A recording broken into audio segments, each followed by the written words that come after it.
को उम्मीद है सारे दोस्त ठीक होंगे, सेहत भी ठीक होएगी। जैसा कि तमाम दोस्तों ਨੂੰ ਮਾਲੂਮ ਆ ਕਿ ਇਸ ਟਾਈਮ ਦਹਾਨ ਦਾ ਸੀਜ਼ਨ ਚੱਲ ਰਿਹਾ ਵਾ ਤੇ ਜ਼ੋਰੋ ਸ਼ੋਰ ਨਾਲ ਮਾਲ ਜਿਹੜਾ ਮੰਡੀਆਂ ਦੇ ਵਿੱਚ ਆ ਰਿਹਾ ਵਾ। ਜ਼ਿਆਦਾਤਰ ਮਾਲ ਜਿਹੜੇ ਆ ਰਹੇ ਆ ਇਸ ਟਾਈਮ ਗਿੱਲੇ ਹੀ ਆ ਰਹੇ ਆ, ਕਿਉਂਕਿ ਮਸ਼ੀਨੀ ਕਟਾਈ ਦੇ ਮਾਲ ਜ਼ਿਆਦਾਤਰ ਆ ਰਹੇ ਆ, ਹੱਥ ਵਾਲਾ ਘੱਟ ਆ ਰਿਹਾ ਵਾ। ਤੇ ਇਸ ਵਜ੍ਹਾ ਤੋਂ ਜਿਹੜੇ ਗਿੱਲੇ ਮਾਲ ਥੋੜ੍ਹੇ ਜਿਹੇ ਆ ਰਹੇ ਉਹਨਾਂ ਦੇ ਰੇਟ ਥੋੜ੍ਹੇ ਡਾਊਨ ਜਾ ਰਹੇ ਆ। ਜਿਹੜਾ ਖੁਸ਼ਕ ਮਾਲ ਆ ਰਿਹਾ ਵਾ ਉਹਨਾਂ ਦੇ ਤੇਜ਼ ਰੇਟ ਦੇ ਵਿੱਚ ਥੋੜ੍ਹੀ ਤੇਜ਼ੀ ਆ।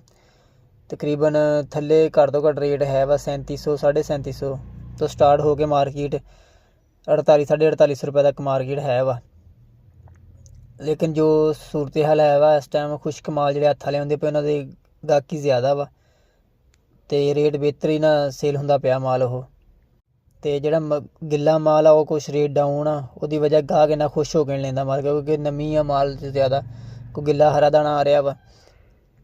ਅਗਰ ਦੇਖਿਆ ਜਾਵੇ ਪਿਛਲੇ ਸੀਜ਼ਨ ਦੀ ਨਿਸਬਤ ਅਤੇ ਪਿਛਲੇ ਸਾਲ ਜੋ ਹੈ ਸੀ ਸਟਾਕ ਇਹਨਾਂ ਦਿਨਾਂ ਵਿੱਚ ਬਹੁਤ ਜ਼ਿਆਦਾ ਇੰਟਰ ਹੋ ਗਿਆ ਸੀ ਮਾਰਕੀਟ ਦੇ ਵਿੱਚ। ਅਤੇ ਜਿਹੜੇ ਸੁੱਕੇ ਮਾਲ ਸੀ, ਖੁਸ਼ਕ ਮਾਲ ਹੁੰਦੇ ਸੀਗੇ, ਉਹ ਸਟਾਕੀਆ ਨਹੀਂ ਸੀ ਲੈਣ ਦਿੰਦਾ ਮਿੱਲਾਂ ਵਾਲਿਆਂ ਨੂੰ, ਕਿਉਂਕਿ ਸਟਾਕੀਆ ਪੈ ਗਿਆ ਸੀ। ਸਟਾਕੀਆ ਨੇ ਆਪਣੀ ਮਰਜ਼ੀ ਨਾਲ ਰੇਟ 200 300 ਰੁਪਏ ਉੱਤੇ ਰੱਖ ਕੇ ਮਾਲ ਲੈ ਲੈਂਦਾ ਸੀ, ਖਰੀਦਦਾਰੀ ਕਰ ਲੈਂਦਾ ਸੀਗਾ।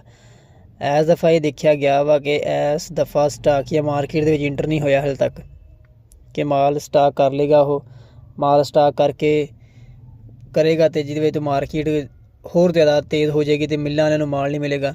ਐਸੀ ਸੂਰਤ ਹਾਲ ਨਹੀਂ ਆਦੀ ਇਸ ਦਫਾ ਹੈਗੀ। ਇਸ ਦਫਾ ਜਿਹੜਾ ਮਾਰਕੀਟ ਹੈ ਵਾ ਉਹ ਰੇਟ ਇਸ ਟਾਈਮ ਠੀਕ ਜਾ ਰਿਹਾ ਵਾ, ਸਟੇਬਲ ਆ ਰੇਟ।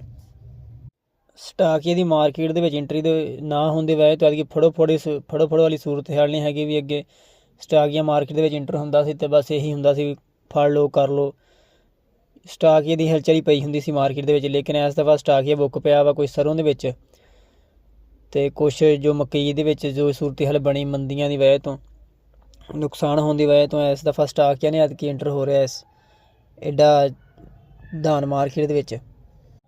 ਅਗਰ ਦੇਖਿਆ ਜਾਵੇ ਤਾਂ ਦਹਾਨ ਦੀ ਮਾਰਕੀਟ ਦਾ ਸਾਰਾ ਦਾਰੋਮਦਾਰ ਚਾਵਲ ਦੀ ਮਾਰਕੀਟ 'ਤੇ ਹੁੰਦਾ ਵਾ। ਅਗਰ ਚਾਵਲ ਦੀ ਮਾਰਕੀਟ 'ਤੇ ਮੰਦਾ ਲੱਗ ਜਾਵੇ ਤਾਂ ਆਟੋਮੈਟਿਕਲੀ ਦਹਾਨ ਮਾਰਕੀਟ ਨੂੰ ਵੀ ਮੰਦਾ ਲੱਗ ਜਾਂਦਾ।